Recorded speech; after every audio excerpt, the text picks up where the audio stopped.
right. Hello, everyone. Sarah and Teresa. Um, Welcome to our ArtSnacks quarterly live stream. This is our fourth one this quarter, so I kind of wanted to mix it up a little bit, and we're not going to be working directly, just like making one piece of artwork. We're going to be talking about colors and color mixing, color theory, and a little bit about me and my background. I think everyone here has been here before, but just a refresher. My name's Caitlin. I am a multidisciplinary artist from Seattle, Washington. My background, like academically, is in art education and computer graphics. And with art education, you take classes in every discipline. So it gave me like a really wide breadth of understanding of the different art mediums. And one of the classes that you typically take as like a beginner art student is an entire class on color theory and how colors work at like a science level and kind of like practically when you're using them in paint and stuff. So what I really wanted to do was kind of like take these color theory principles and instead of just talking about like how like formally what they are, I wanted to also then bring in my like 10 years of experience of like this is what has helped me over the years when I'm using my color theory knowledge. So it's like stuff I basically didn't know when I was learning color theory, but have been able to like take with me and then apply. So we can go ahead then and switch to the overhead camera. And we have a couple things here. This is just a few items we're going to be using today. I mostly wanted to start with this hue, value, and chroma chart. And this is actually from my color theory textbook that I used in college. So throwback. But this is really great. And it's going to be a little bit different from the color chart that you might be used to. This paint palette that I'm going to be using also has a color wheel inside. And it is more typical of what you see in a classroom setting. So you have your three primaries, yellow, blue, and red, and then your three secondaries, green, violet or purple, and orange. And so all of those are evenly spread out. You can see it makes like a equilateral triangle for both of those, where the color chart that I learned color theory off of is not evenly spread out. If you're a math person, it's more of like an isosceles triangle. So the red and yellow are closer together, and then the blue is over here. So there's more spaces in between the red and the blue and the yellow and the blue. And it just is kind of making you think about color a little bit differently. So because of that, your complement is still going to be directly across from each other. So this one, this is also just one of the things is like there can be different like color charts. Like there's not one, like there's a lot that are like generally accepted, but they can vary a little bit. And so can like what people believe like the primaries to be, like what pigments are used for the primaries. Those can like vary from like textbook to textbook or teacher to teacher. So here you can see that the opposite of red we would typically think of as green, which is right here. But this one is saying that it's more of a blue-green. And then the opposite of yellow is more like this one's like a purple blue instead of the straight purple.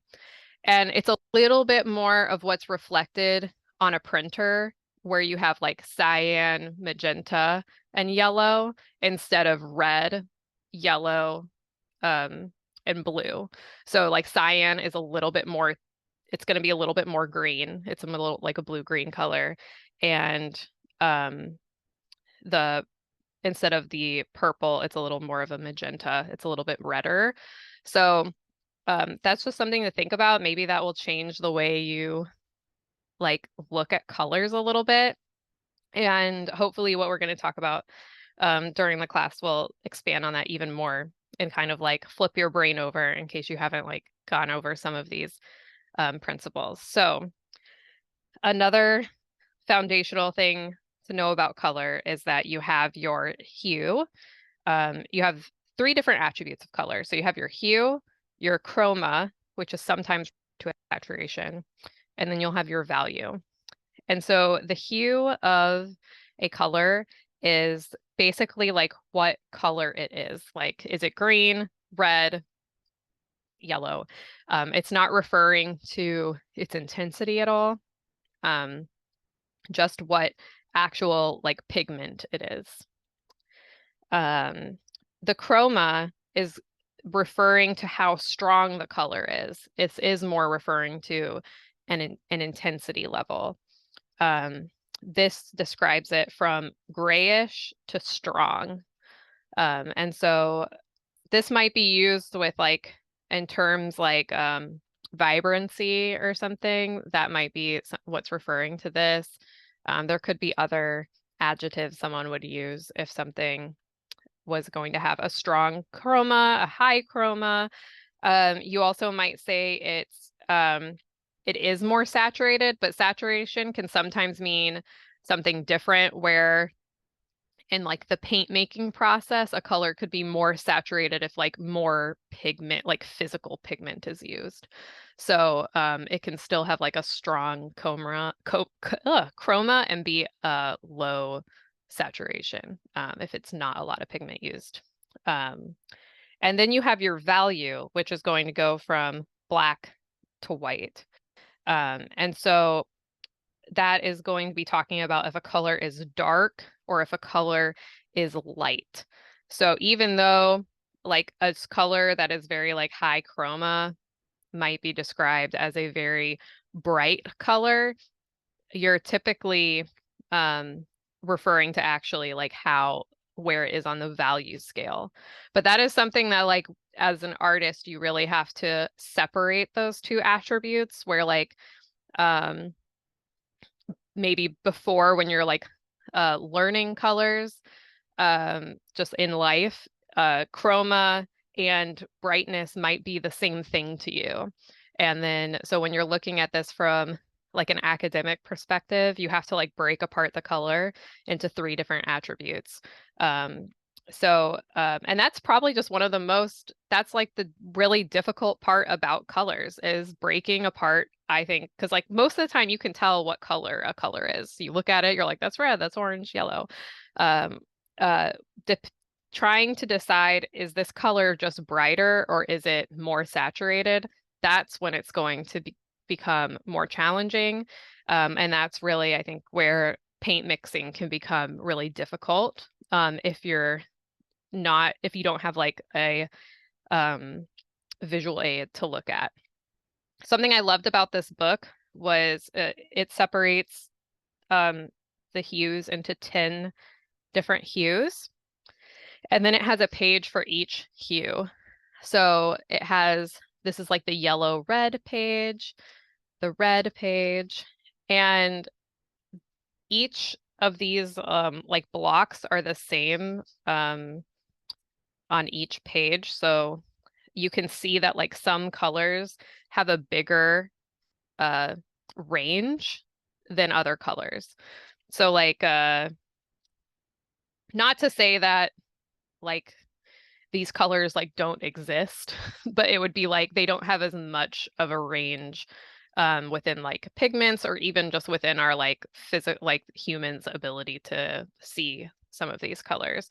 So like a yellow can have this like high brightness and high chroma. It's like all the way up here, but orange isn't going to have the same, or like the yellow red isn't going to have the same matching color. It's going to be more difficult to get that with like pigments and that kind of thing. So it's good to know that. And I'll explain that a little bit more when we look at our pan pastels. But I actually love these. Like if you're trying to match a color, like if you were trying to match, I actually have a few things that we're going to be trying to match and mix today. But if I have like my toned moss paper, I can actually just get out the paper for this that is the greens and then try to line up the paper to see which one is matching the best, which it looks like it's this one right here, or maybe this one even. And this is like good for me to look at because it's a green yellow, which means it's going to have some yellow in it. And that's a good clue for me when I'm going to be mixing this, that it's going to have more yellow in it than blue. So this is a green yellow instead of a blue green.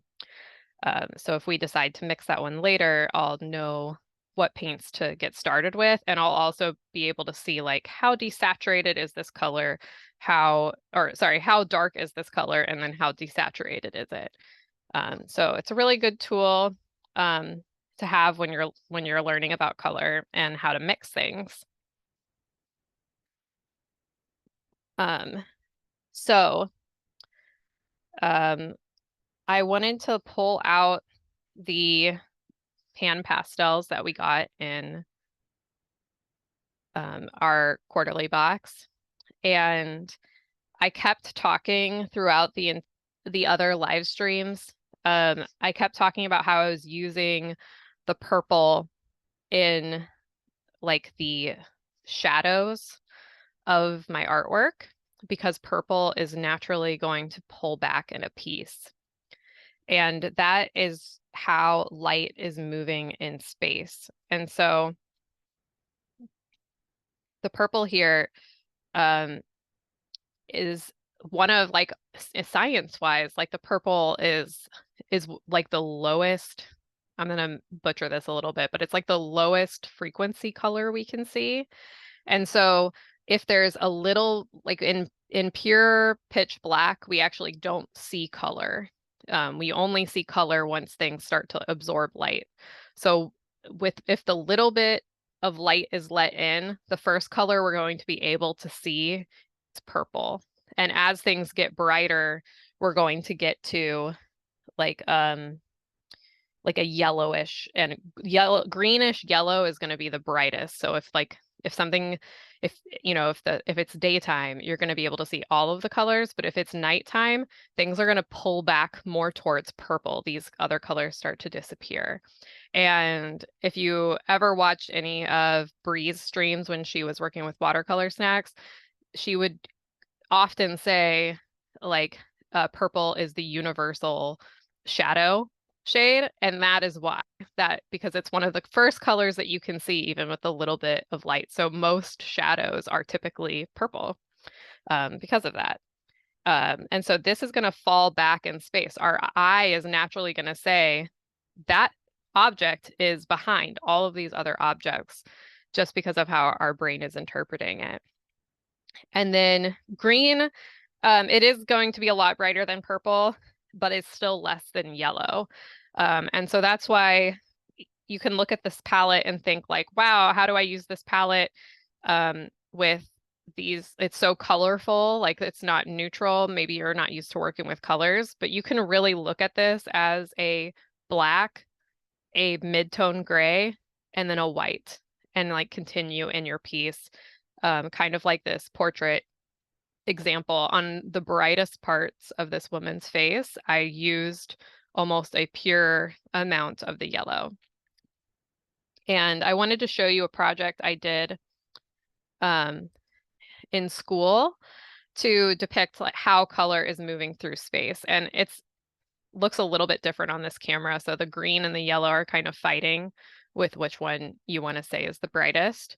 But the purpose of this exercise was to create, let me see, I have 6 objects here, and you wanted to make them go from lightest to darkest.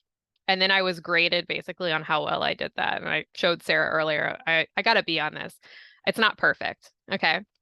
But it does still illustrate what I wanted to show you guys. So the green and yellow are pulling back the most in space, or sorry, are pulling forward the most in space.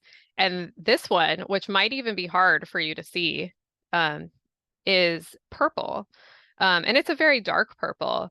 But it's just naturally going to pull all the way back. And once something has a little bit more, this has a little bit of blue in it, and then we get to these colors obviously have a little bit of yellow in it because they start to get green.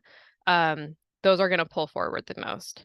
And so that's just something to know when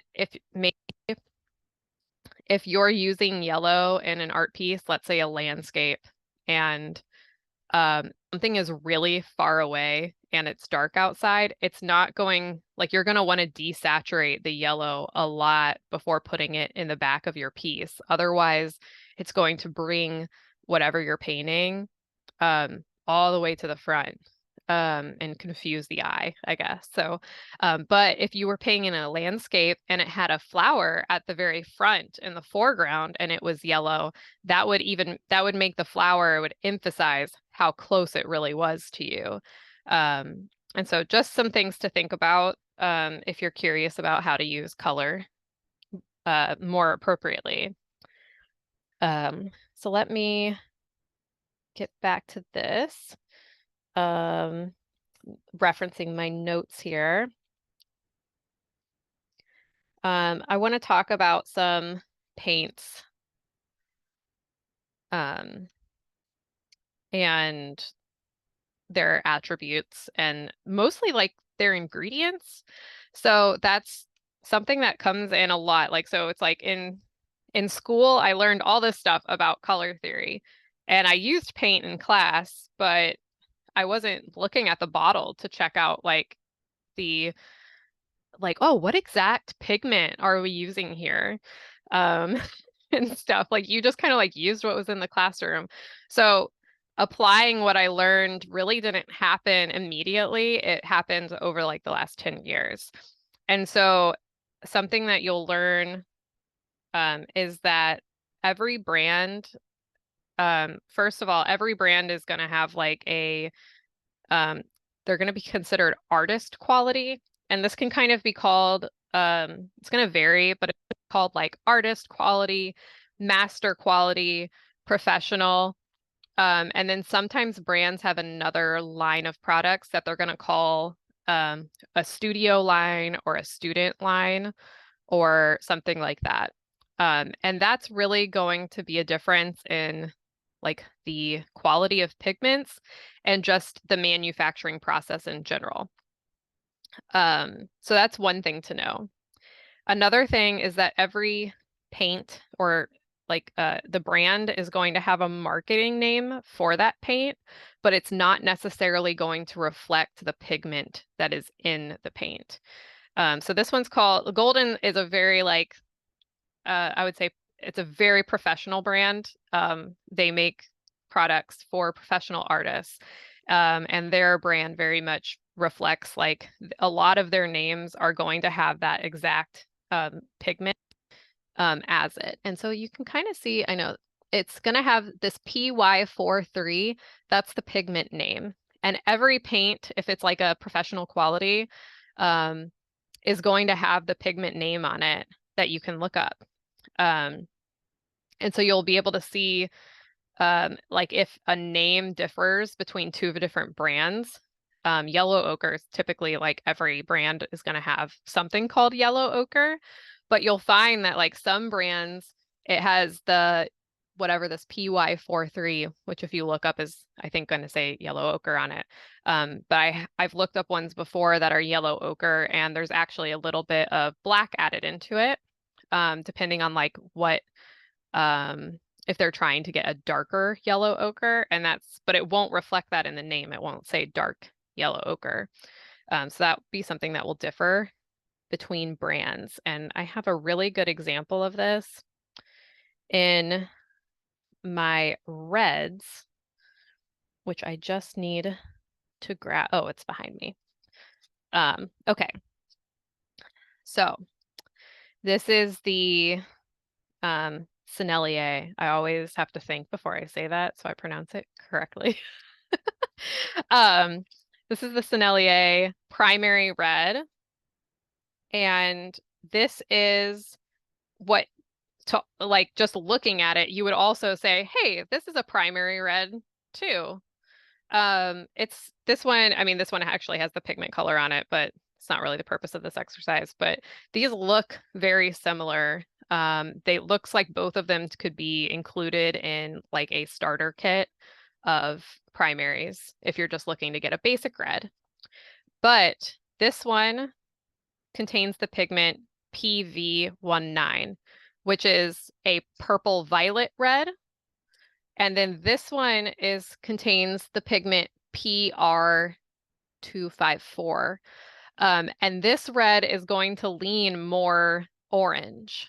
And so that's going to be very important when you're mixing colors and like what the purpose like of your project is. So it's like if you were planning on using a red to make a lot of purples, like really rich purples, this one's going to make your purples look like really dark and kind of brownish. And then this one's actually going to make it look more purple because the pigment naturally is leaning more towards a violet shade of red. And that's something I really like about this palette, which ArtSnacks has featured several times. This palette, I can't say enough about it. It's a great palette. The size is great. And then it has a gray mixing paper, which I didn't even know this existed before ArtSnacks featured it. I was like, this is genius. So the gray paper is like a neutral gray. And so it's going to make like visually looking at mixing, it's going to make it a lot easier to determine what color you're actually mixing because you don't have a white background or something you're perceiving as white, messing with your like visual mixing. But this has a really great color wheel in the front of it. And so it has a very basic color wheel, how it's laid out, super recognizable. It's not like a funky one like I showed you earlier. But it shows you, it has examples of pigments that line up with this position on the color wheel. And so I'll show you really quick. This one from Sennelier, this red, it's the, I'm going to quinacridone rose, is in this position on this square. And then this one from Amsterdam is one step towards orange, the pyrrole, which is that correct? But it's Pyrrole. That is going to be closer to an orange. And so that's just good to know when you're picking out a red. It doesn't mean one red is better than the other red. It's just something that if you're getting serious about your colors or you're having trouble, you've tried to mix a color and it's not working, this is kind of where you need to go to look at like, wait, where is my red actually falling on the color wheel? Is it even closer to an orange? And that's why I'm having trouble getting to a purple with it, because you think just basics, you think, oh, mix red, blue, should get a purple. And maybe that's not why it's working. It's going to go for the same as a cadmium red, which is really popular. So those are all going to go even more warm toned. So kind of some fun stuff to look at. Every brand pretty much that ArtSnacks features will have pigment names on it because ArtSnacks features a majority of artist quality, like they're at a professional quality. So you're going to be able to find those on your ArtSnacks, including the pan pastels that we got. So if you flip them over, you'll find this is like the marketing name, Violet, but then you'll also be able to see exactly which violet pigment was used. So you can Google this and Google will, Google will give you all the answers about everything you want to know about this. But you can even look up this pigment and see what other brands' marketing names they use for that pigment. If you're trying to like do mixed media and match your pigments, you'll be able to find all of that there. So I think we can get into some paint mixing now. And something I wanted to start out with was the Plumchester purple, especially since we're talking a lot about purple. I thought it would be a really fun one to do. So matching something like this is a vegan leather, so it has a texture to it. It has a shininess to it. It has some attributes that we're not going to be able to mimic exactly with paint. But what we're trying to do mostly is match the hue. And then we're going to try our best at the value and the chroma. But like we talked about earlier, those are the trickier ones to get. But I'm going to talk a little bit about, what I'm going to add to get us very close, and also show off my fun sticker, my beautiful plum chester. Hey, So Caitlin, just want to jump in here real quick. You are about a half hour in. yeah, And I also can confirm that we have plenty of gray matter palette paper pads in the great. ArtSnacks. That's amazing. Because if you're not going to pick it up for the palette, pick it up for this little reference sheet. Like I've Mm. never seen such a beneficial reference sheet. I'm sure you could look this up online, but like might as well just get the palette. Frame the reference sheet, put it on your wall. Just rip the cover off and then just use the Use pad the for palette. all of your Yes. color experimenting. Carry on. So along with a paper mixing, because this is, if you haven't seen these are like little thin pieces of paper that kind of have a laminated top. And they're called, you can get different kinds. Obviously, I'm recommending this one. But they're usually called like a paper palette. Um, and they're super great because you can just, when you're done, you don't have to clean a palette. You can just tear this off and either discard it, or if you're mixing watercolor or something, you could put it into like a little book and keep previous watercolor palettes or something if you like to reuse those. So I'm going to be using mostly acrylics today. I do have some watercolors out in case I need to like give an example of a pigment shade. But I'm going to be mixing the purple, and I'm going to be using both of Sennelier's paints for the initially at least. And we're trying to get the plum chester purple. And so I'm mixing blue and red. And another thing that is essential for paint mixing is a palette knife. I don't typically mix like with my brush. I like using a palette knife. So I'm just going to put some on my palette here. I'm going to try to do equal parts blue and red and see where that gets us, and then show you, what I'm going to do from there to get us closer to a plum chester purple. And you guys just get to enjoy the visual fun of paint mixing. And maybe I'll even, let me try to put my camera down just like a little bit. That is not,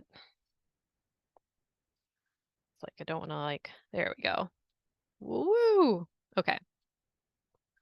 Want you guys to have a good view of that. So first, I'm just going to be mixing it together. I like to do this kind of like back and forth motion, and like fold it over and over again like this. And then sometimes I'll scrape it all up and kind of have it on the back of my palette just to like get a better start if I spread it out too much. Okay, so you saw me put a pretty even amount of purple, or sorry, a pretty even amount of blue and red. Like 1 part red, 1 part blue. But you can see even now, this is more of a royal blue color. It's pulling extremely blue. So the blue is overpowering the red. So I know that we already need to add more red into our mixture. So we're going to do that. It's also best to work with a small amount. I'm working with a little bit larger than amount I typically would if I'm trying to get a mixed color. Because it's like you start with such a small amount because you end up adding a crazy amount of paint. Even if you're trying to work with the smallest amount, if you're trying to match something, you'll definitely end up with enough to probably paint whatever you're trying to paint. So start small. Sometimes I work on my palette with like little small dabs of paint, and then if I'm trying to adjust something really gradually. Okay, so adding that red really helped. And you can tell now that this is looking a lot more purple. It might be still kind of hard to tell, but it's certainly not as blue toned. Obviously, purple is a cool tone color, so it's always going to look a little cool. Because if it's starting to not look cool, then you've made magenta. So I'm going to add a little bit more red to this mixture before we start to change other attributes of it. Because right now we're pretty much only working with the hue.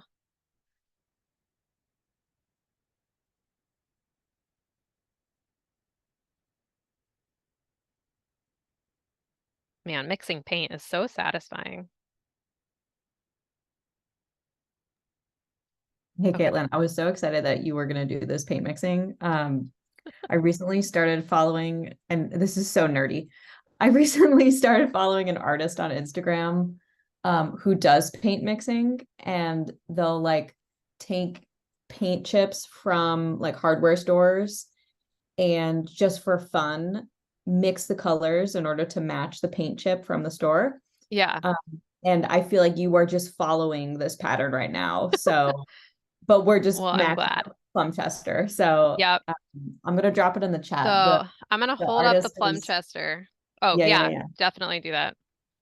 So yeah, you can see this. Okay. So this is the paint I've mixed is too dark so far.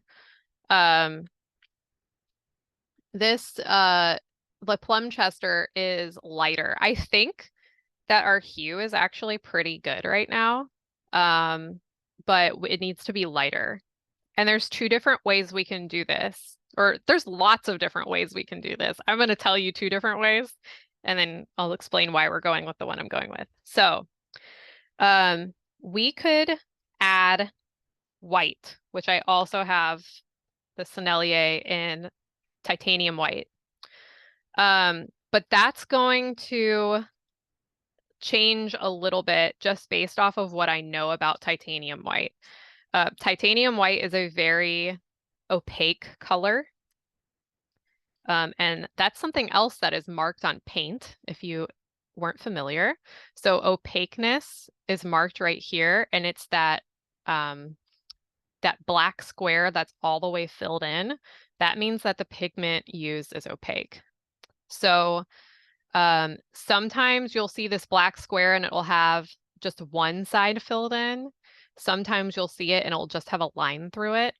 And other times, like here's the red that we used, only has just like one side. That means semi-opaque. This one's opaque. So it's going to react really strongly in this mixture. So like it's one of those things where it's like a little is going to go a long way.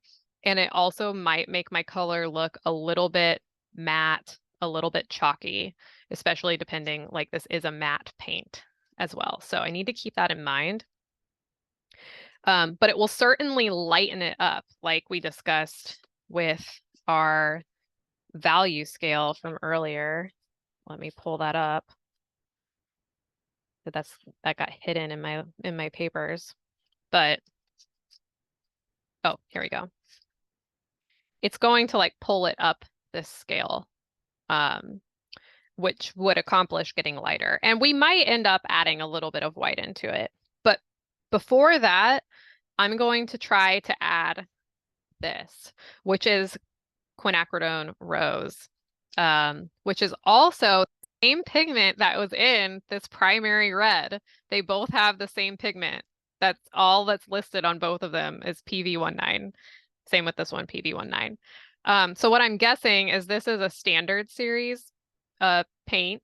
And so that's like, this is like their student quality kind of thing. So it's going to have more binder in it than or let's say this, it's going to have less of the pigment in it than an artist quality. And so because of that, this is basically like red with a bunch of like, paint binder. Every paint has some kind of binder in it. It's looking more pink. It's also going to be more transparent. I don't know if this has, yeah, see, it's semi-opaque. And so that is something to know about it. But this obviously looks pink and this one looks red. And so I am going to try to lighten this up with this amp, because I can already tell it must have at least some type of binder in it that's making it appear lighter. This is great because it's going to lighten up the paint, but without adding white. So I'm not going to get any of that chalkiness or opacity that the white's going to add to it. This is going to give me a much more gradual way to lighten it up. Another option is to use like a magenta into this, but sometimes you don't have a magenta, you're only working with primaries or something like that. So it's not a perfect thing. But basically trying to avoid the black and white in your work only when you really need to use it, and instead using other pigments in combination to brighten something without just using white, unless you're really only looking to change that one attribute of the color. And this is something that also happens with, you'll see a lot of artists, typically artists that are like maybe trying to paint realism. A lot of artists will say like, oh, they make their own black and they have some special formula they personally like to use to make black. And from the color wheel, we know that like by mixing all the primaries together, red, yellow, blue, we can make a black. But that's not exactly how the world works. We don't just say like, oh, we'll just like those together. We have objects that like we make the pigment from, like carbon black is made from like carbon soot or whatever. So that is already a naturally occurring black pigment. It's not, we didn't mix together red, yellow, and blue to make that. So by mixing the primaries to get a black, it's going to give you a richer black color.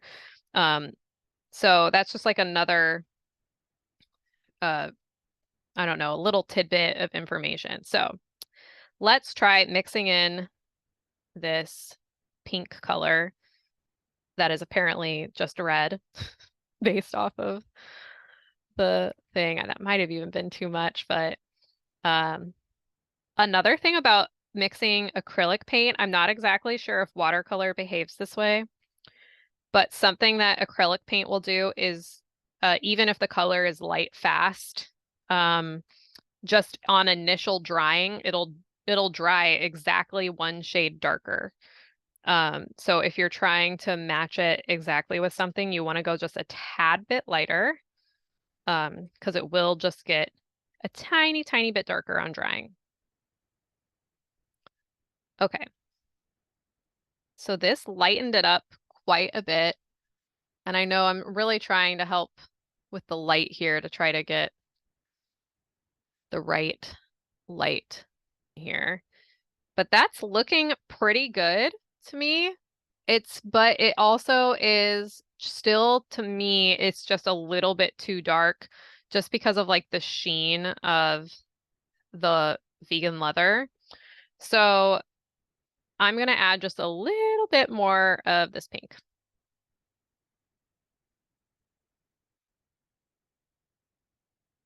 And I like pinks make the best purples. Like if you're trying to get a purple, man, pinks are where it's at.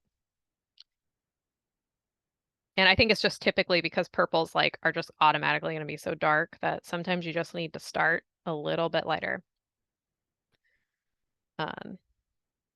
And once you start like really getting into the paint mixing nerdiness, I myself like to follow Golden on social media because they post a lot of their behind the scenes.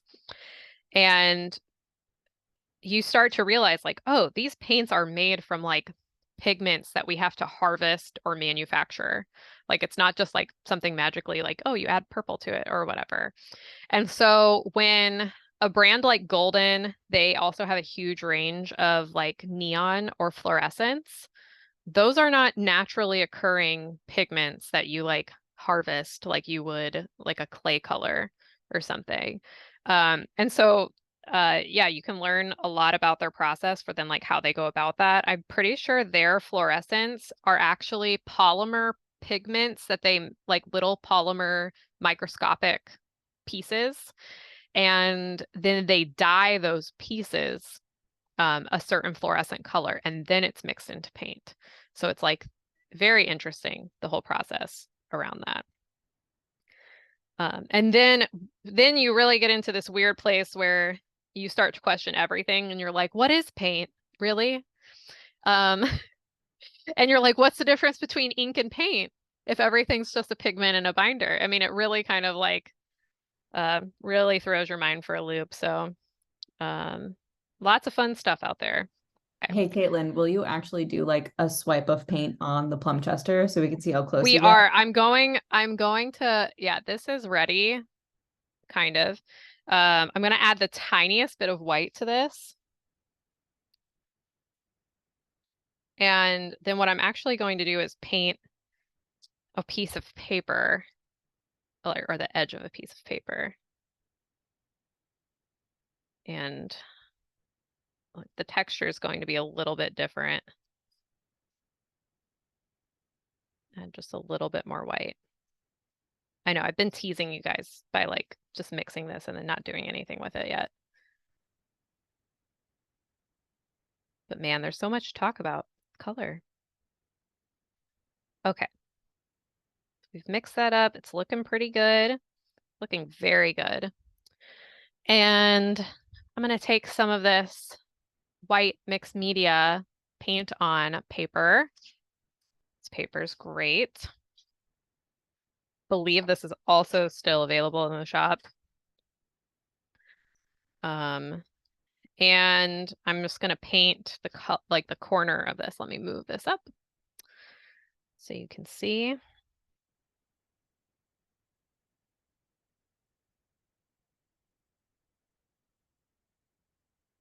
And if we didn't get the value right, we certainly got the hue right.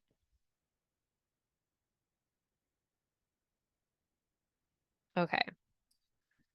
So here is my purple. And then this is matching it. It's still just a little bit too dark, but I also don't know if that's just the sheen of the plum chester. Let me set this down.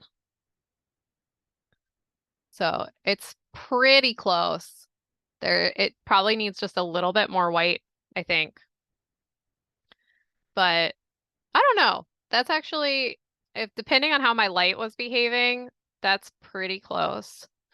I still think it's just a little bit too dark if I was trying to go with like a visual blending of it. Caitlin, I agree. I wonder if you put that in different lighting. Maybe after the live stream, you can take a Oh picture of it yeah, else. for sure. It's because like It's so this has close. such a sheen like once I point it towards the light, like, but then I feel like you can't see anything if I like point it away, like, but you see how close those are, like it, but That's then you so can't, close. yeah, but then you can't really see much at all. But I I am just gonna add a little bit more white to it. Let me get a little bit more here on my palette.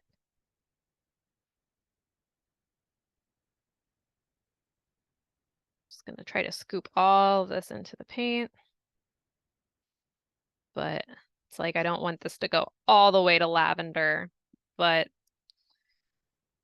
if you remember what I said about acrylics, they are going to dry one shade darker. So if this is looking dark right now, it's going to look even darker in about 15 minutes.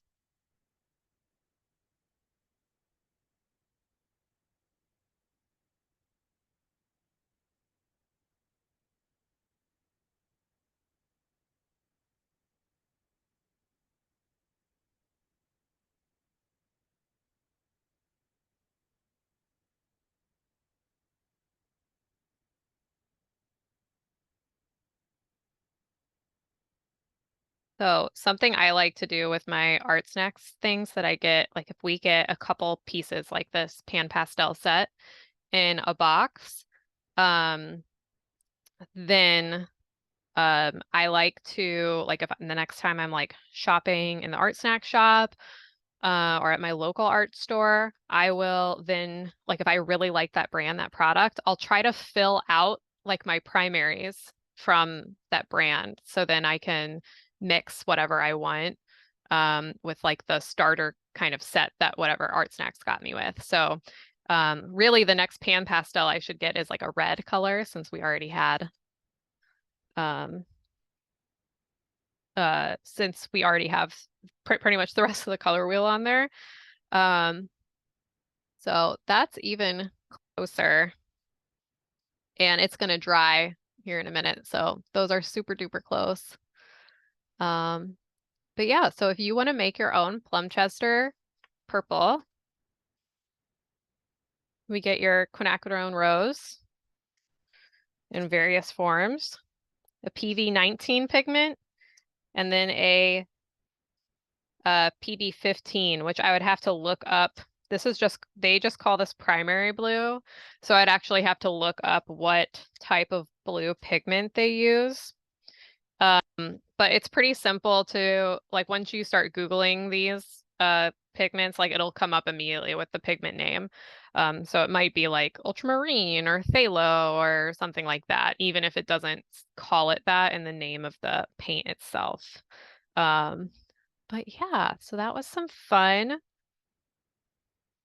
So this one you can already see is like way dark now that it's dried. And this one I think will dry almost exactly the color of the sketchbook. So we will definitely check that out. And if I put a little bit on here,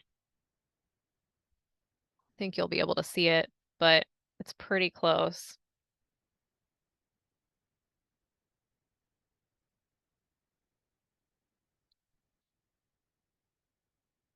Yep. Woo, look at that. Amazing. Nothing gets me more excited on a Tuesday night than paint matching with a plum tester. I was like, I could paint this whole thing. I mean, it certainly will have a different texture because it's going to have paint strokes like in it. But color-wise, if I was standing like further away from this and doing like that little like trick that the landscapers use, you wouldn't be able to tell that that was different. So super fun. But also those landscapers are also kind of liars because you, like I showed you here, that paint's gonna dry and be darker in like 15 minutes. So they kind of matched it, but they also kind of didn't. And then I wanted to talk a little bit about grays.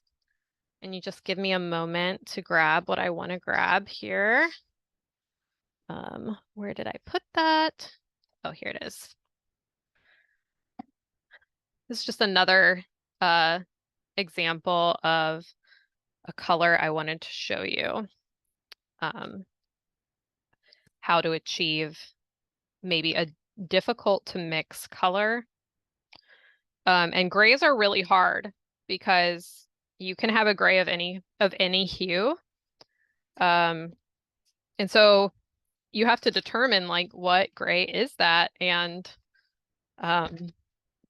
then how do I accomplish that mixing it? And I'm going to do my best, but grays are pretty difficult. I'm just getting my brushes and some water here. All right. And so you can already tell here for like, this is like the neutral gray palette. And then this is just a watercolor paper pad from, where's this from? From Fluid. Yeah. So, and I'm just using their cover as an example of a color gray.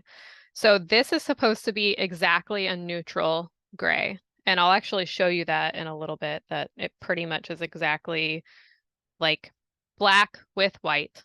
That is it, like a black, not like a mixed black. And then this gray is warm toned. It has mostly, I think, red and yellow in it.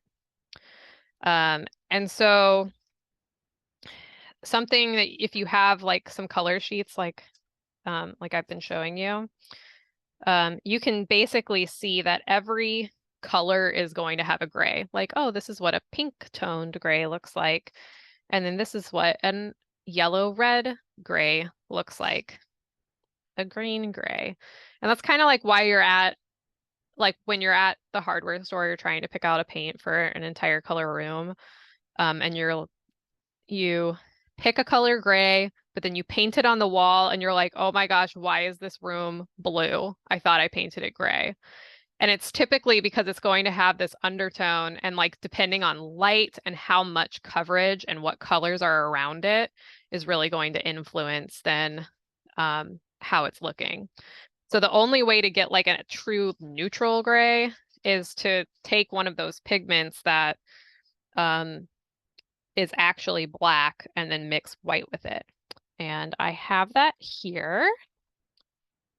Just need to gather my things. So I have a golden carbon black, and this is just using a black pigment to get this paint. It's not using a mixture of pigments to get this. And maybe something important to show you would be a paint like this is an acrylic wash from Liquitex, and it's showing a bright aqua green, is its like marketing name. But here it lists 3 different pigments that are used to get this color.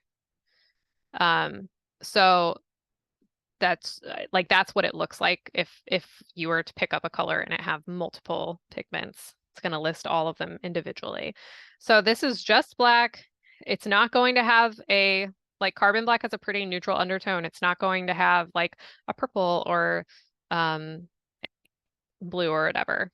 So I'm going to put some of this on my palette and mix it directly with white. And then I'm going to show you what I would do to get it closer to this gray. This is going to be really hard to match because it has like a really silly texture on it that like is, and I actually think there's like a gradient because of this like shadow imagery. So it's pretty hard to match, but you'll kind of get the idea of what I'm going for. So I'm just going to put a very small amount of black on here. And then I'm going to grab my titanium white, and we're going to just mix a neutral gray color.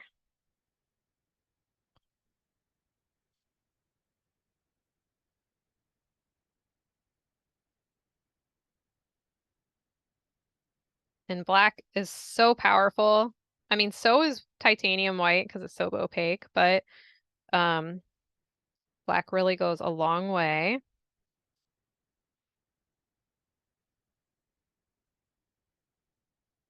And when I was practicing this, I was able to match the gray perfectly to the paper pad that you like couldn't even tell there was paint on the mix, like on the paper palette. So that was pretty funny.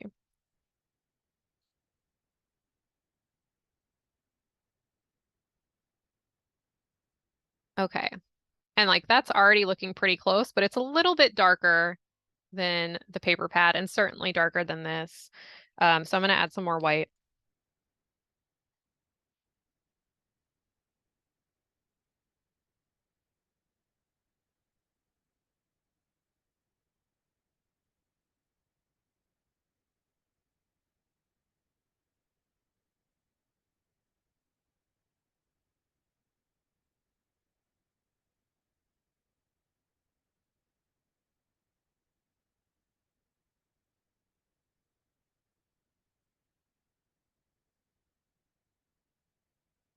So that's actually looking pretty similar to this page. Still going to add a little bit more white, and then we're going to add a little bit of red and yellow. And that's what's going to take something and bring a little bit of warmth to it to make it look more like, I would say this looks more, it's like this is neutral gray, but this looks more like a natural gray to me that's on this paper pad. And this is certainly important if you're painting something gray in a that you want to have harmony with your other colors. So if you were going for if you're painting the shadow of something red or orange, you still want to include red and orange in your shadow color, even if it's super subtle. Because painting a entirely cool toned shadow is going to look a little bit out of place. So, and even I think this palette even has a little bit of more warmth to it in color than the carbon black. So that's why you can still see it, because I think the value is pretty similar there.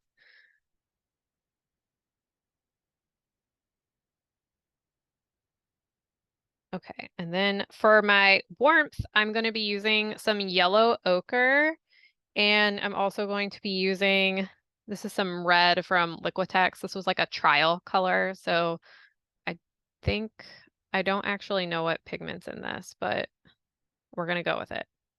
I think it's cadmium red. So it's a little bit of an orange red. And I'm just going to put a little bit up here because I just want to grab the tiniest amount. Yellow ochre is one of those like magic colors to use because mixing with like midtones is going to change how things behave. Like if I were to just take this and use this like super bright yellow when I'm trying to make a gray, I'm going to have to adjust a lot of other stuff to make sure it doesn't look too saturated. Where like yellow ochre is already kind of down the saturation scale. So it kind of like meets you halfway. Another color that's kind of magical like that is a burnt sienna, which is like this really pretty kind of ambery color. It's a brown. And then the other one that I would have in my kit typically would be a umber, which I think I have one in my watercolors, but not in my acrylics. Okay, so I'm just taking a tiny bit of red and yellow, and I might have to add in a little bit more of my gray colors, depending on how strong I make this. That kind of looked like a lot, but actually I think it might be perfect. So by adding those in, you can already see that the paint I'm mixing is starting to like disappear on the palette itself. Like it just looks like I'm like smushing around like this paper melted. And that's because we matched the warmth on here. Um, and yeah, so that kind of tells us then carbon black, yes, neutral, but might lean just the tiniest bit blue.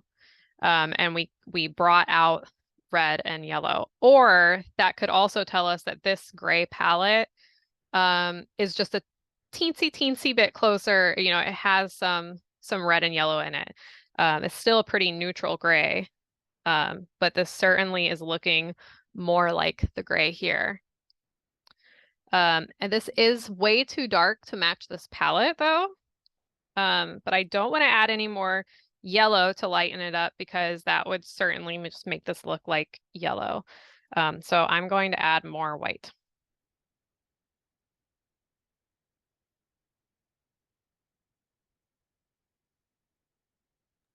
Hey, Caitlin, while you're mixing, we got about a half hour left.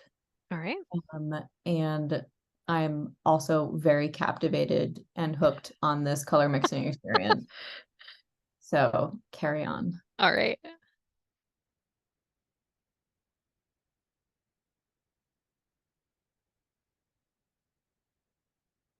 It's like I have like a page of notes here that I could like deep dive even more into like, oh, and this about color and that about color, but it's like there's so much to learn.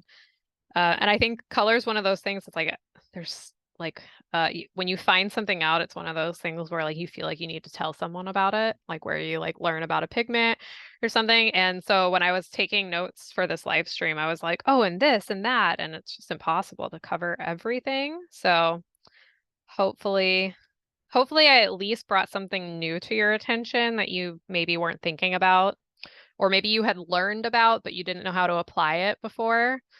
So this is still a little bit too dark, definitely too dark. It even might be off in the shade a little bit, but I think I won't be able to tell which direction to go until I lighten it up a bit. So I'm going to lighten it up before I try to change anything else about the color. And that's another good kind of like rule. Like if you're especially working with like trying to make a gray so difficult, just change one thing at a time. You know, don't add in white and yellow and red if you don't know where you need to go. So just add a little bit of a one thing, you know, try to only go one direction on this scale at a time, so that you can see how you need to adjust. Because once you can really like get this down, then you can just go grab some paint and almost mix a perfect color on probably like, you know, first try, like with maybe one adjustment, like kind of adding a little bit more of one, but you'll probably grab the right pigments right away. So that's where you want to be.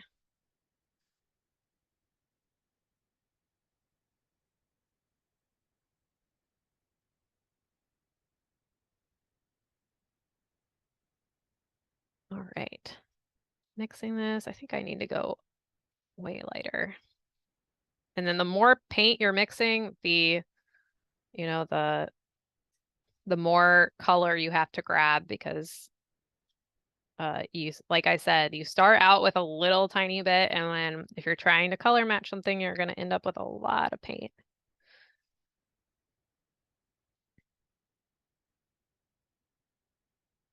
So I've accomplished this paint looking lighter than the paper pad, which is good, but I still don't think it's quite light enough for this. And you can see, I think my paint is just a little bit too cool toned. Like this looks a little bit more yellow, the cover of this. So I'm gonna try to add a little bit of yellow, tiny bit.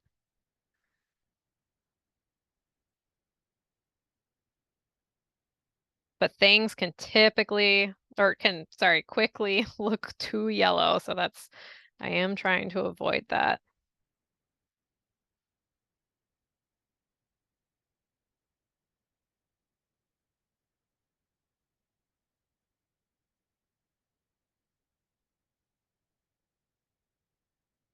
Try to get all of that off my palette knife.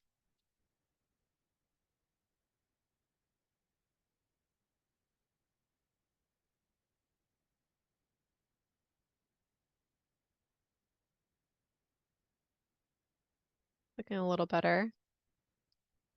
Just gonna lighten it up a little bit more, some white. And, you know, gray is just one of the things you have to do your best at, but I think even just making this slightly more warm toned, and showing you the difference between like a gray just made with a black and a gray made with a black and some other colors, is going to make a big difference.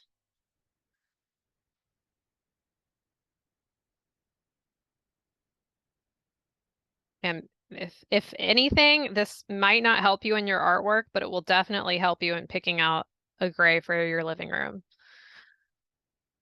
Then you'll know. You don't want to, if you're not trying to do a yellow, you don't want to do a yellow undertoned gray. I'm just gonna put a tiny bit of red in there too. Hopefully that doesn't mess it up too much.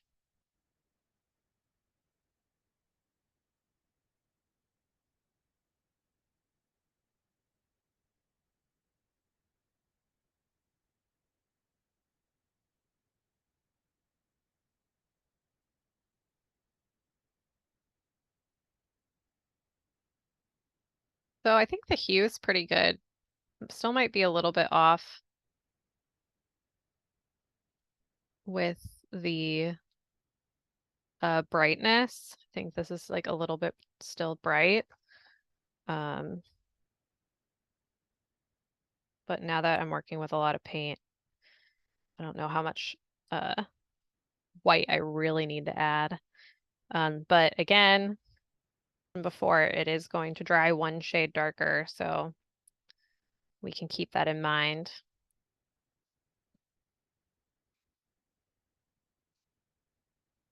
But wow, it's pretty similar to my palette here.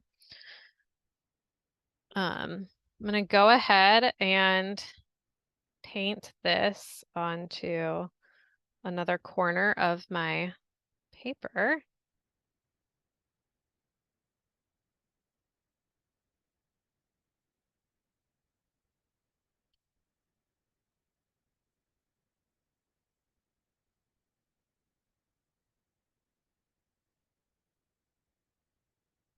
Looks a little too cool toned for this, but yep. It's like I need to add a little bit more red or yellow. So it's like even though I was using a lot, I still think I would add a little bit more. And I think visually, because it has this red band, it's going to make us even like see the redness in this gray even more. So I'll give it one more go and then we'll move on to something else. I am on the edge of my seat, Caitlin. In my head, I'm like, is it more yellow or is it Oh, more red or is it more of both? Like I what? know. It really is like so crazy how it's like you never really think about what colors are going to make something up until then you have to go and mix it. But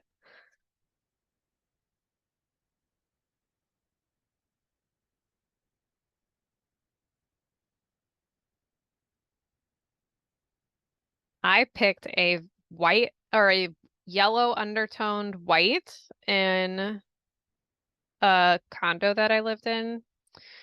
Um, and it looked so white in the store. I remember it was called Paper White. Can't remember what brand. And then we still loved it. But it ended up being so much yellower, especially because we got a western sun. Like we faced west, and so we had a very strong western sun come through, and that's also going to be like a very yellow light, and so it made our walls look even more yellow than like it really brought it out. So there were areas of our home that like, oh, this wall's just regular white. And then if the sun was setting, it was like, oh my gosh, our living room is mustard yellow like color. And like not just because it was like a a crazy sunset or something. Um, yeah, it's good to know. Good to know stuff. Has real application other than just art stuff.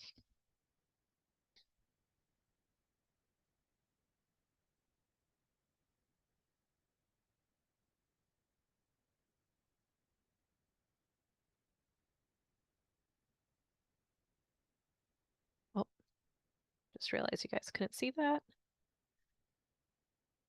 And then I'm gonna paint this. So this is the one I just painted, and I'm gonna paint like a little bit right next to it so you can see the difference. So you can see the one I just painted, it's just slightly more warm than the one. So hopefully that gets me where I need to go.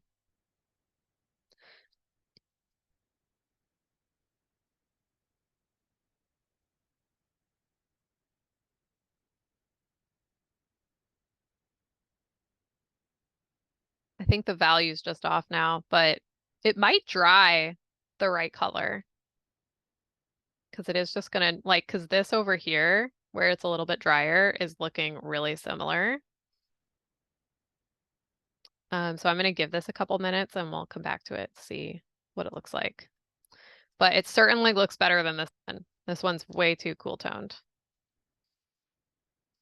But yeah, grays are hard, very difficult. So, um, like if anything, like I even mix this color in practicing and I knew I wasn't going to get it spot on tonight. And I wanted to show that on purpose because to illustrate that like grays are very challenging, but more of an importance to show how much an undertone in a gray matters. So it's like we took, if you can see on my palette, this is the gray that with just the black, and what a transformation we got by adding in yellow and red. So I definitely wanted to show that Caitlin, process. I have a question. Uh-huh. So you started with black and you added colors to black. Yes. Do you think the process would have been different if you started with yellow ochre or if you started with red? Yes. So I actually, hold on, and I'll show you that.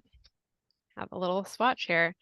So this is where I got starting with red, yellow, and just a tiny, tiny bit of blue. And then I brought white to it and started adding in and tried to even it out. It was very difficult because to get an even amount of what I needed, because both of these grays are still so neutral. Like they're certainly really not like a green or blue or something. And so I think I just used too much pigment when I tried to mix this without a black. It was looking too saturated, and so I needed something to like bring down the saturation a little bit. And then the next time I mixed it, I started with the black and the white, and then I brought in the red and the yellow, and that worked a lot better for me. It's just important that you start with just the tiniest bit of black. Like if you saw at the beginning, I did basically like a drop of black. But it did help me. I think I was able to get where I was going faster than when I started with this. This was a lot of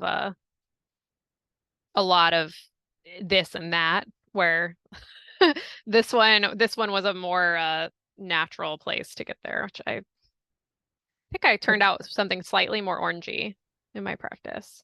That's so And, interesting. and then there's my Plumchester purple from the other day, which let me see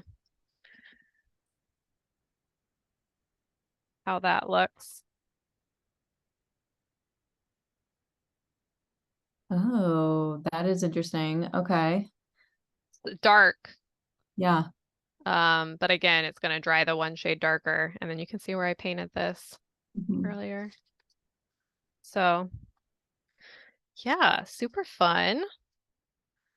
And then I wanted to, if you decide to play around and maybe match some of your surfaces, whatever toned paper you got in your box would be a great place to start. If you're trying to color match something, because all of those colors are going to be some they're not as saturated as what's going to come out of the tube. So it's like if you had a green paint like this and you're trying to get it down here, all of these like tone papers are a little bit muted. So you can play around with trying to get a color that's going to go down to this. I think that would be a really good place to start if you're going to be doing this at home. And I wanted to give you a couple ideas. And Erin over at Art Journal Snacks would really like this, is you don't want to let this paint go to waste, what you mixed up. So I have a few pages here. Let me move this out of the way.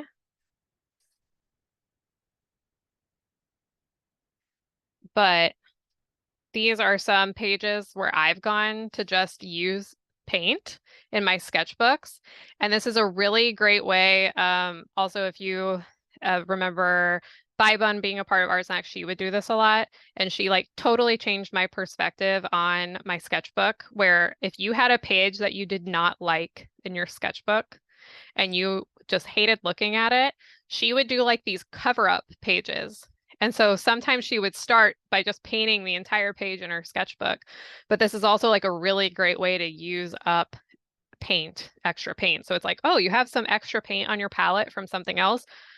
go flip through your sketchbook. And if you see something that like you half finished and you still really don't like it, you need a clean slate, you need something different to get you inspired, just go and like put all the paint on there. And you can just leave it empty until you know what you want to do. So I also have another page in here. I think that is, oh, wait, it's in this one. Um, I had some bleed through from another drawing come through on this. And then this was an acrylic gouache that I had a lot left on my palette because gouache a little goes a long way. So I had a bunch left over. So I just went and painted this entire thing. You can see the brush strokes over here. I've doodled on top of it. This is left unfinished, but this is just a really great way to like fill your sketchbook. And it also is a great way to like make you like fall in love again with some of those pages that maybe you didn't like so much. And here's another one. It's unfinished, but yet and you see it, I like to bookmark things that like are a half finished so I can go back to them if I want to. And I have Star Trek little bookmarks. So just a little fun little sneak peek in that. But even though this isn't, I would say this is like not 100% finished, it feels better than having something in here that like wasn't bringing me joy, basically. That like I look at this and I'm like inspired more than looking at it and being like, oh, I really need to finish that page. Or, oh, I started and I really didn't like where it went. And so if you have any pages in there and you're doing this color mixing thing, go paint some pages in your sketchbook, or if you're in art journal snacks, like open up your art journal and put down a new second layer or a third layer on something, or you can start a new spread.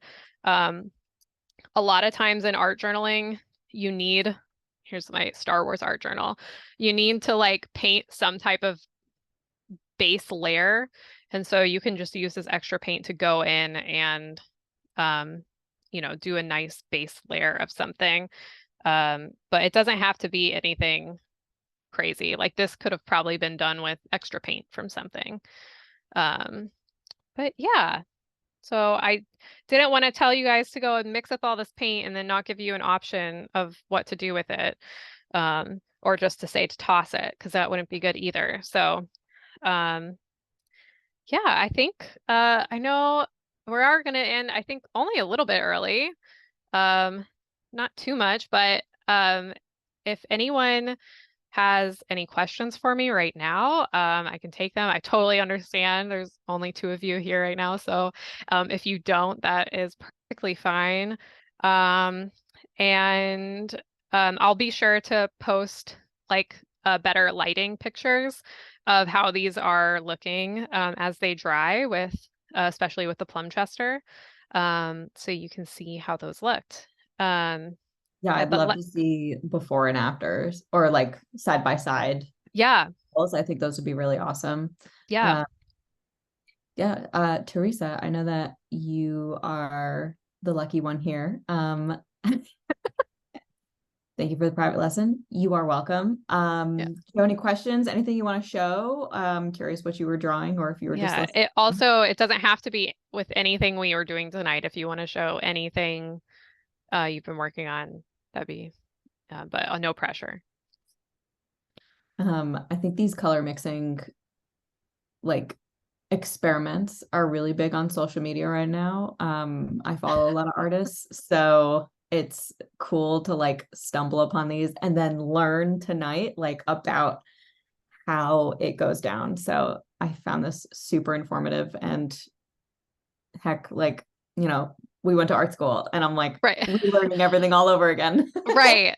I know. In art school, they don't really tell you about like, oh, check the back of this and look what pigment is in it and stuff. Like at least I didn't learn that. And so that's been mind blowing to me to just learn that even at a professional level, brands are still mixing their colors, like is a house mix, and so it's gonna vary. And yeah, it's very interesting. And if you really want to deep dive into some and get some visuals, Golden is a great place to go visit on social media. And they do some really great little I don't think they're doing anymore, but during COVID, if you like go, I'm sure it's in their highlights or something, they have a great like live video series that you can go and watch and learn more about pigments and manufacturing.